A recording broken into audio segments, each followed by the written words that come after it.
नमस्कार। टीएसटी के एक और एपिसोड में आपका स्वागत है। हमें बताते हुए ये बहुत खुशी हो रही है कि आज हम स्टार्ट करने वाले हैं एक बहुत इंपॉर्टेंट और अहम सीरीज जिसका नाम है स्टॉक की पाठशाला।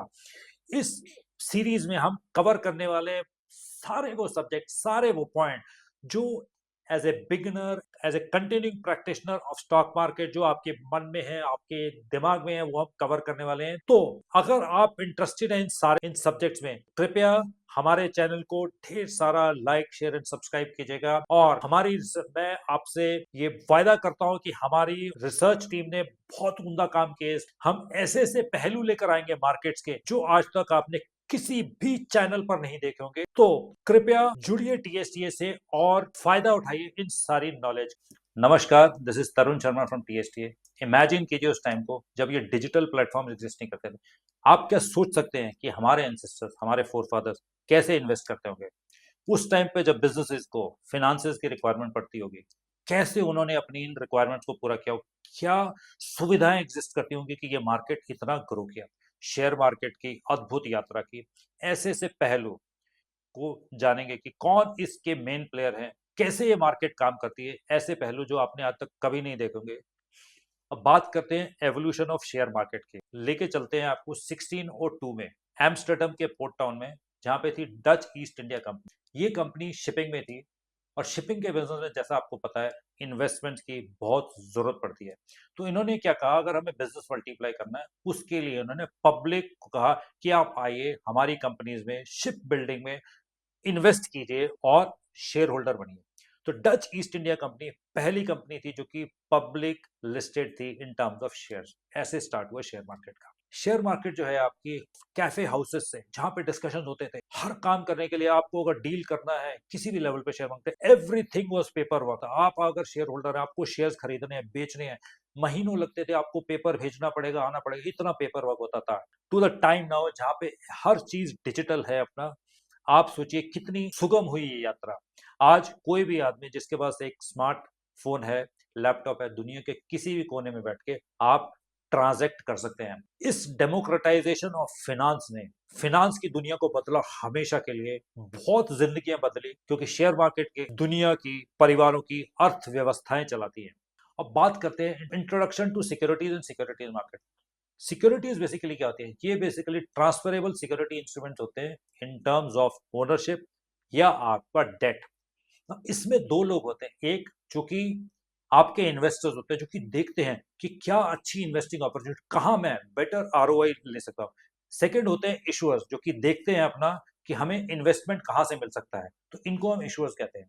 सो यहाँ पर बेसिकली फाइनेंशियल मार्केट्स में क्या होता है, आइडल रिसोर्सेज को कन्वर्ट किया जाता है मोर, कि कैसे प्रोडक्टिविटी निकाली जाती है। तो यहाँ पर चार प्लेयर्स होते हैं आपके इन्वेस्टर्स जो कि प्रोवाइड करते हैं फंड्स को, इशुअर्स जो कि इन्वेस्टमेंट को इनवाइट करते हैं, देन होते हैं इंटरमीडिएटरीज जो कि फैसिलिटेट करते हैं between investors and issuers, and then the regulatory bodies क्यों, जो कि इंश्योर करते हैं कि इंडस्ट्री बिल्कुल स्मूथ काम करे। बिकॉज यहाँ पर पब्लिक के पैसे का सवाल है, पब्लिक का पैसा सेफ रहे, ये बिल्कुल स्ट्रक्चर में काम करे, कुछ भी यहां पर इश्यूज ना हो, कोई स्कैम्स ना हो। वॉरेन बफेट जो कि पूरी दुनिया के एस इन्वेस्टर है, उनका कहना था, जिन्होंने 11 साल की उम्र में इन्वेस्टिंग स्टार्ट किया था, उनका कहना था, मेरे को बहुत दुख है कि मैंने इन्वेस्टिंग की दुनिया में बहुत देर से कदम रखा। So type of financial instruments की बात करते हैं। पहला है इक्विटी शेयर्स। यहां पर आप विद मिनिमल इन्वेस्टमेंट आप अपना कंपनी के पार्ट ओनर बन सकते हैं। इमेजिन कीजिए, मिस्टर एक्स ने 100 रुपीज के शेयर खरीदे इन्फोसिस में और 100 शेयर खरीदे 100 रुपीज में। 5 साल बाद ये शेयर्स की वैल्यू 500 रुपया हो जाती है।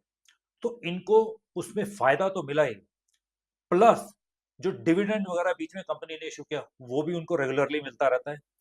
इनको वोटिंग राइट्स भी मिलते हैं। तो विद मिनिमल इन्वेस्टमेंट आप अपना एक कंपनी के ओनर बनते हैं। तो जब फायदा होता है तो नुकसान भी उसमें होता ही है। देन सेकंड है आपका debentures, bonds, oblique notes.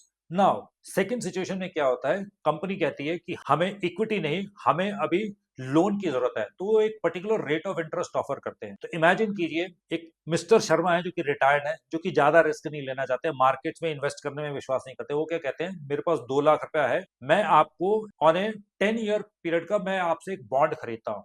Per year उनको 7.5% का रेट ऑफ इंटरेस्ट मिलता है, जो ईयर एंड में उनको मिल जाता है, और 10 साल बाद उनको अपनी इन्वेस्टमेंट भी वापस मिल जाती है। तो ये सेकेंड वे है अपना।